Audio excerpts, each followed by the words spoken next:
Yung mga kapirata. Ito na ang One Piece episode 1148 recap. Pero kung hindi mo pa napapanood ang mga naunang episode, huwag kang mag-alala. Mapapanood mo yan sa playlist ng channel o sa description sa baba. Panoorin mo muna yun para mas solid ang pagkakasunod ng kwento. Sa wakas, nabunyag na ang sekreto ni Joy Boy. Ipinahayag ni Vegapunk na siya ang unang pirata na lumaban sa world government. Ang sinaunang digmaan na minsang lumubog sa mga kontinente, ay patuloy pa ring nangyayari hanggang ngayon. At ngayon, natuklasan natin na tumaas ng 200 metro ang dagat sa loob ng isang siglo. Manood hanggang dulo, dahil makikita natin kung paano kalkulahin ni Doflamingo ang kanyang paraan para mabuhay sa Impel Down. Sa Marine Headquarters, narinig ni Orines at ng iba pa ang tinig ni Vegapunk habang ibinabagsak niya ang Doomsday Bomb. Naguguluhan sila, alam kaya ng henyo na yun na sinabi niya sa bilyong tao na lulubog sila sa tubig. Samantala, sa Mock Town, tawang-tawa ang mga pirata, tinatawag si Vegapunk na pastar na siraulo. Para sa kanila, parang kwento lang ng lasing sa tavern ang ideya ng pag-apaw ng buong planeta. Pero sa Water 7, mas seryoso ang mga tao, sanay silang makipaglaban sa baha taon-taon. Kahit si Polly, nagtataka, iba kasi ang Aqua Laguna season sa paglubog ng buong planeta sa karagatan. Paglipat sa Impel Down, heto na si Doflamingo, tumatawa na parang nanalo sa loto kahit nakakulong sa maximum security. Tinukso pa niya si Melon, tinatanong kung paano raw mapipigilan ng poison expert ang pagpasok ng tubig dagat sa level 6. Napaisip si Melon, may punto nga ang baliw na to. Kahit 1 metrong pagtaas lang ng dagat, wasak na agad ang mga kulungan sa ibabang level. Kaya kinalkula ni Duffy, kapag 5 metro ang itinaas, lulubog na ang karamihan ng mga lungsod. Sabay sabi niya, dapat tayong umakyat. Isipin mo, itong dating Celestial Dragon na literal na lumilipad gamit ang mga sinulid. Ngayon naman pinag-uusapan ang Sky Islands.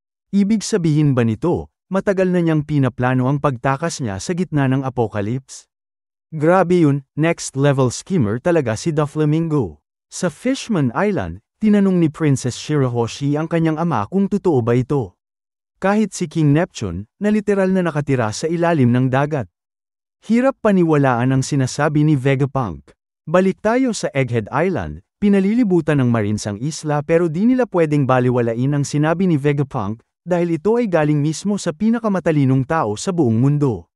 Pero sabi ni Vice Admiral Hound, delusional lang yan. Samantala, ang 5 elders, halatang kabado. Mula sa simpleng broadcast damage control, napunta sila sa pagpaplano ng genocide laban sa mga taong kayang madama ni Mars. Sa Labu Stratum, naglalakad si York na inis sa speech ng kanyang creator. Patay na Vegapunk, pero may naiwan siyang prediksyon. Ayon sa sensory data, isang napakalakas na lindol ang tatama sa mundo ilang araw matapos ang recording. Sa Alabasta, nagulat ang lahat. Sa Whole Cake Island, pati si Smoothie natulala, dahil naramdaman na nila ang lindol na yun ngayon, ibig sabihin na predict ni Vegapunk ang hinaharap. Sabi pa niya, mas mahigit tataas ng 1 metro ang antas ng dagat, buburahin ang mga isla at mga baybayin. Nagkagulo ang mga tao, habang si Tanjet nakikinig at si Vegapunk ay kalmadong nagsabi, mas mahigit baliwalain niyo ako kung mali ako. Sa Hachinuso, nakakakilabot ang dating ng boses niya. Si Kuzan, tahimik lang at seryosong nakikinig. At dahil totoo ang mga naunang prediksyon, gustong-gusto ni Stella na makinig ang lahat sa kasunod na mensahe. Dahil mas nakakatakot pa kaysa sa siyentipikong kayang mag-predict ng lindol, ay ang patay na siyentipikong patuloy pa ring tama ang mga prediksyon. Habang nakikipaglaban ang Straw Hats kay Saturn, ipinahayag ni Vegapunk na ang lindol ay hindi likas. Sabay-sabay nilang sinugod si Saturn, habang si Lilith pa nga, todo pose.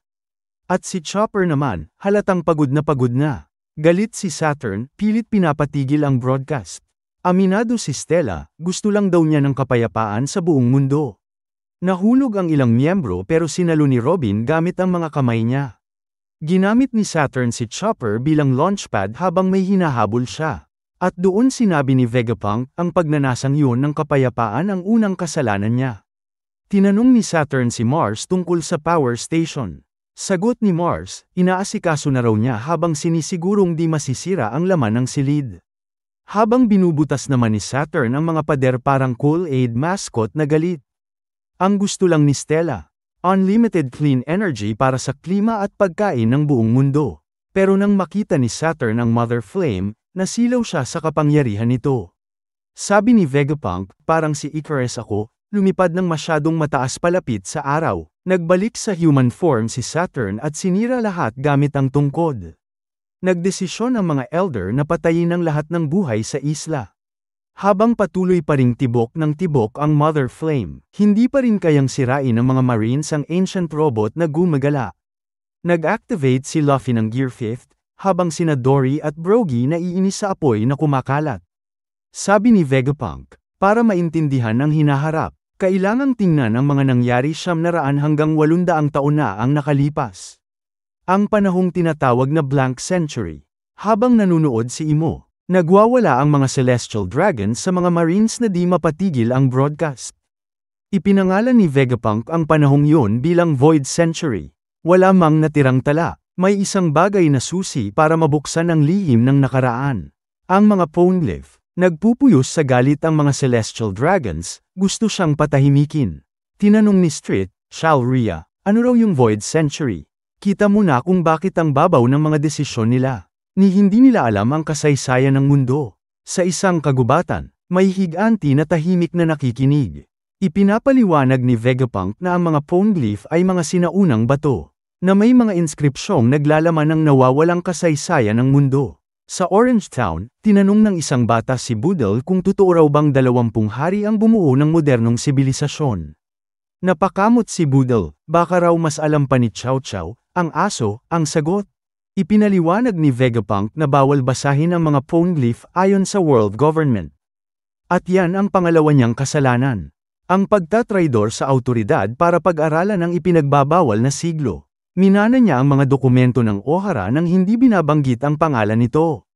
At ginamit yun para maintindihan ang Poneglyphs. Walang pagsisisi, dahil sabi niya, ang kasaysayan ay mga kwento lang na ayaw ulitin ng mundo. Biglang nayanig ang lupa. Napansin ni Nami na lumalawak ang mga ulap. Sinabi ni Brook kay Usopp na baka ito na ang plano ni Edison. Kinumpirma ni Usopp, ayusin ang posisyon ng mga ulap. Hinayaan nila ang Kuda Burst na diretso sa karagatan. Isang sakripisyong ginawa ni Edison para makatakas ang Straw Hats mula sa kamay ng world government. Pero grabe, malubha ang tama ni Edison, habang umaasa na makaligtas ang mga kasama niya. Samantala, ipinaliwanag ni Vegapunk na bahagya lang sa buong kwento ng nakalipas na siglo ang alam niya. Kaya imbes na mag-imbento o manghula, magpapatuloy daw siya sa mga patunay na totoo. Mga katotohanang hindi na pwedeng pagtalunan. Biglang sumigaw si Brogy, pinipigilan si Luffy na huwag ituloy ang suntok, pero huli na. Habang nagdedetalye si Vegapunk tungkol sa pinagmula ng sinaunang kwento, handa na si Luffy na suntukin ang dambuhalang demonyong baboy. Kumpiyansang tatama na ang susunod niyang atake. Sabi ni Vegapunk, may isang lalaki na ipinanganak 9 na siglo na ang nakalipas. Sa isang kahariang masyadong maunlad para sa panahon niya. Tulad ni Nika, ang Diyos ng araw ng Elbaf, tinawag din siyang Joy Boy. Muling nagliyab ang kamao ni Luffy. Tumatawa ang mga higanti kahit nasa panganib, dahil eksaktong ganito raw ang espiritu ng kapangyarihang yun. Mukhang nasasanay na si Luffy sa mga depensang may kinalaman sa mga elder, sa tulong ng paulit-ulit niyang pakikipaglaban. Nakatingala si Vegapunk, ng paghanga, habang idineklara niya na si Joy Boy ang unang mandaragat. Ang orihinal na pirata, lahat ng Jolly Roger sa kasaysayan, nagmula sa isang lalaking yun. Ang taong itinuring na demonyo ng gobyerno sa loob ng maraming siglo. Sa Wano, sa mismong Flower Capital, nakasabit pa rin ang bandila ng Straw Hat Pirate sa ilalim ng tirahan ng Shogun. Kahit hiwalay sa mundo, nakikinig sila gamit ang isang Denden Mushi na nakuha sa gamit ni Orochi. Pagkatapos ipahayag na si Joy Boy ang nagpasimula ng piracy. Ipinaliwanag ni Vegapunk kung paano nagsimula iyon. Lumipat ang eksena sa G4 Marine Base Detention Center, kung saan bumalik na naman ang paboritong impostor ng lahat. Si Dam Aloe Black, dati niyang ginagaya si Luffy. Pero ngayong talo si Eustace Kid, siya naman ngayon ang ginagaya. Walang epekto sa mga peke niyang tauhan ang balitang tungkol kay Joy Boy. Sabi pa nila, Kayang-kaya ng kapitan natin yung sinaunang pirata na yan. At sang-ayon si Damalo, oo naman, patay na ngayon eh. Humanga ang pequeñang crew sa kumpiyansa ni Damalo, na pareho lang kalakas ng kanyang gana sa pagkain. Balik tayo sa Egghead Island, kung saan halos mabagsak ang panga ng mga Marine soldiers sa narinig nila. Pinaliwanag ni Vegapunk na, kahit limitado lang ang access niya sa mga poneglyph, nabuo pa rin nila ang larawan ng isang napakalaking digmaan. Noong mga nakaraang siglo, idinagdag pa niya, si Joy Boy ay nakipaglaban sa isang tiyak na kalaban. Ang organisasyong kilala natin ngayon bilang World Government. Mas lalong nagulat ang mga Marines. Dahil na-realize nila na nasa maling panig sila ng kasaysayan. Kaya pala tinawag na pirata si Joy Boy, dahil lumaban siya sa gobyernong umangkin sa mundo. Sa gitna ng lahat ng ito, nagngingit-ngit sa galit si War Curie, sumugod kay Luffy habang sigaw ng mga higanti ang pangalan ni Vegapunk. Sabi ni Vegapunk, ang orihinal na world government ay binubuo ng 20 kahariang nagsanib puwersa noon bilang mga allied powers. At sa ibang lugar, hindi lang si Mars ang galit na elder. Pero tuloy-tuloy lang si Vegapunk sa pagsasalita. Ayon sa kanya, ang alliance noon ay tanging paraan lang para labanan ang makapangyarihang puwersa ni Joy Boy. Habang nagsasalita siya, ipinapakita sa broadcast ang isang anino na kamukha ng Gear 5th form. Tumatalon papunta sa mga hari ng iba't ibang kaharian. Ngunit, aminado si Vegapunk, hindi niya alam kung ano talaga ang nagpasimula ng digmaan na iyon. Kaya ayaw niyang husgahan ang alinmang panig. Ang sigurado lang, ito ay banggaan ng dalawang magkasalungat na ideolohiya. Tahimik si Zunsha, na minsan ang nakasama ni Joy Boy, parang nagbabalik tanaw sa nakaraan. Sa zoo, nagtipon ang mga mink, at pinag-uusapan kung gaano kalakas ang mga sandatang ginamit sa digmaan ng 100 taon. Sabi pa nga ni Vegapunk, ang mga sandatang iyon ay mas makabago pa kaysa sa mga teknolohiyang meron tayo ngayon. At tandaan, si Vegapunk mismo ay daan-daang taon nang mas advanced sa modernong siyensya. Namamangha si Carrot, ang bagong leader ng Mink Tribe. Habang tahimik lang ang mga musketeer. Samantala, sa laot, tumatawa si Foxy sa ibabaw ng kanyang lumang bolsa. Nakita pa rin doon ang figurehead ng kanyang unang barko. Tinawag pa niya si Vegapunk na baliw at may peanut brain. Nagpatuloy si Vegapunk, inaamin na kahit siya mismong henyo. Hindi pa rin niya kayang lubos maintindihan ang sinaunang teknolohiya, na siyang naging ugat ng lahat ng problemang ito. At heto pa, baka hindi mo napansin. Kapag si Joy Boy ang unang pirata, ibig sabihin, lahat ng Jolly Roger sa kasaysayan, ay simbolo ng pagpapatuloy ng laban niya laban sa world government. Hindi mga bayani ang tinatawag na allied powers noon. Sila ang 20 kaharian na nagsanib puwersa, para puksain ang panig ni Joy Boy. Naalala mo yung sinabi ni Doflamingo tungkol sa pag-akyat sa taas?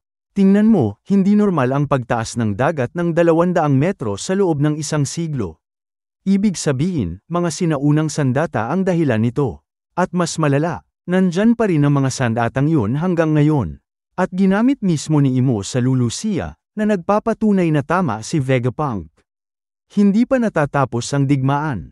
Ang buong mundo, matagal nang nabubuhay sa pansamantalang tigil putukan. Nang hindi alam na nasa gitna pa rin sila ng laban. At alam mo na kung ano ang susunod. Ang susunod na revelasyon ni Vegapunk ay siguradong magpapaliwanag. Kung ano talaga ang layunin ng kaharian ni Joy Boy.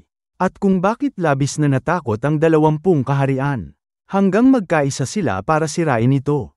At sigurado, ang lahat ng ito ay direktang konektado sa kayamanang tinatawag na The One Piece. At ayun na nga mga kapirata. Grabe tong episode na to. Palaban talaga si Luffy at ang buong Straw Hat Crew. Kung nag-enjoy ka sa video na to, huwag mong kalimutang i-like, i-share, at mag-subscribe. Para lagi kang updated sa mga susunod pang One Piece recaps. At syempre, binge-watch mo na rin ang iba ko pang One Piece videos. Siguradong mapapashishishi ka sa saya.